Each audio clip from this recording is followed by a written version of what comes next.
मैं वो भाषा हूँ जिसमें आप गाते हो, हंसते हो, सुख दुख का भाव रचते हो, सुनहले सपने गढ़ते हो।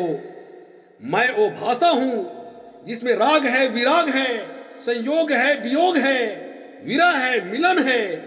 मैं हिंदी हूँ जो सबों के दिलों में बस जाए तो वो मोहब्बत हूँ, ममता की मूरत हूँ, पूरे कायनात की हसरतें हूँ। नमस्कार। आज 10 जनवरी है, विश्व हिंदी दिवस।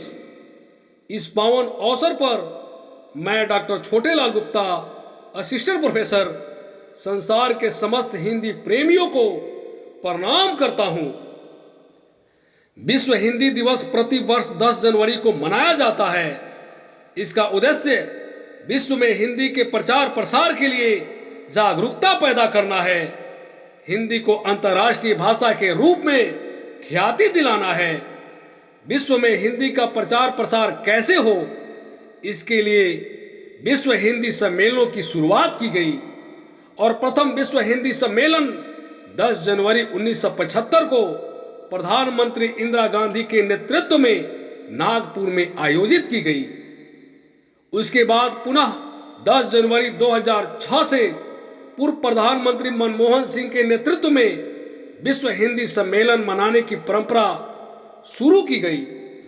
विश्व हिंदी सम्मेलन विदेश मंत्रालय तथा भारतीय राजदूतावासों और उच्च आयोगों के माध्यम से विश्व में मनाया जाता है।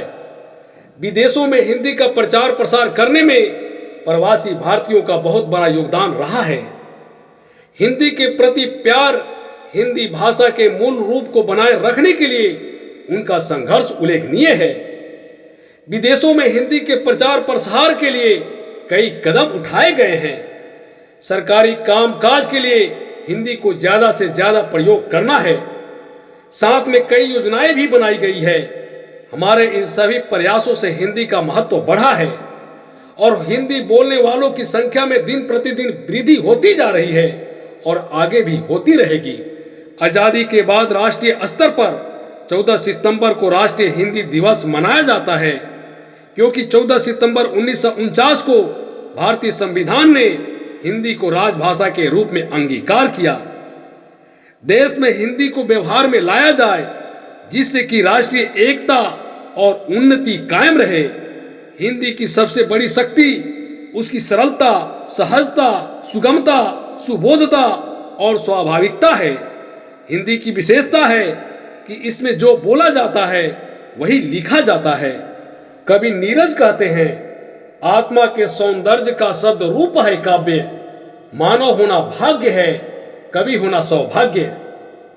राष्ट्र कवि मैथिली शरण गुप्त कहते हैं, हिंदी उन सभी गुणों से अलंकृत है जिनके बल पर वह विश्व की साहित्यिक भाषाओं की अगली श्रेणी में सभासीन हो सकती है। एक प्रसंग है, एक बार दिल्ली के लाल किले में एक कवि सम्मेलन चल रहा था। उसमें मुख्य अतिथि थे भारत के प्रधानमंत्री जवाहरलाल नेहरू और उस कवि सम्मेलन की अध्यक्षता राष्ट्र कवि रामधारी सिंह दिनकर जी कर रहे थे। जब भारत के प्रधानमंत्री कुछ बोलने के लिए मंच की ओर आगे बढ़े, सीढ़ियों पर उनका पैर लड़खड़ा गया। दिनकर जी ने आगे बढ़कर उनका हाथ थाम लिया। तब नेहरू जी ने कहा, धन्यवाद दिनकर जी, आपने मुझे गिरने से बचा लिया। इस पर दिनकर जी ने कहा, इसमें धन्यवाद की कोई बात नहीं है प्रधानमंत्री जी। जब जब देश की राजनीति लड़खड़ाएगी तब तब साहित्य आगे आकर उस लड़खड़ाती राजनीति का संरक्षण करेगी और देश का मार्गदर्शन भी करेगी। यह उस समय दिनकर जी ने साहित्य के लिए कितनी बड़ी बातें कही थी। यह सत्य है कि साहित्य में 9 रस पाए जाते हैं। इन 9 रसों में ऐसा कोई रस नहीं जिसमें आनंद न हो, चाहे वह श्रृंगार हो या विभत्स, सब में आनंद ही आनंद है। आनंद छलकता है, आनंद टपकता है। जिस वस्तु को साहित्य छू लेता है वह आनंद का अजस्र स्रोत बन जाता है। चाहे सुबह की लालिमा हो या रात की कालिमा, साहित्य सबको सुंदर और आकर्षक बना देता है। साहित्य की यह विशेषता है, जहां सत्य है वहां साहित्य अपनी राह आसानी से बना लेता है। वही वह आडंबर और बनावटीपन से दूर भागता है। यही कारण है कि वह गरीब की झोपड़ियों और गरीब की कुटियों का वर्णन जितनी तन्मयता से करता है, महल और राशि ठाट बाट में उतनी दिलचस्पी नहीं दिखलाता। साहित्य झूठ, बनावटीपन, छल कपट से दूर भागता है और वह प्रेम, सौहार्द, सच्चाई, न्याय के इर्द गिर्द घूमता है।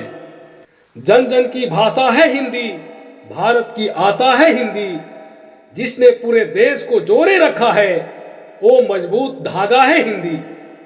हिंदुस्तान की गौरव गाथा है हिंदी, एकता की अनुपम परंपरा है हिंदी। जिसके बिना हिंद थम जाए, ऐसे जीवन रेखा है हिंदी। जिसने काल को जीत लिया है, ऐसी कालजयी भाषा है हिंदी। सरल शब्दों में कहा जाए तो जीवन की परिभाषा है हिंदी। आज इंसान प्रतिदिन अपनी ऊंची महत्वाकांक्षा, हर देश अपने को सर्वश्रेष्ठ दिखाने और दूसरे को छोटा दिखाने के होड़ में शांति से दूर होते जा रहा है। धर्म, जाति और स्वार्थ के जकड़न में पूरी मानवता और इंसानियत शर्मसार हो रही है। ऐसे में साहित्य को पढ़ने और समझने की जरूरत है। पूरी दुनिया में मानवता कायम रहे, इंसानियत बची रहे, इसके लिए साहित्य के मार्ग पर चलना होगा, साहित्य को आत्मसात करना होगा। धन्यवाद।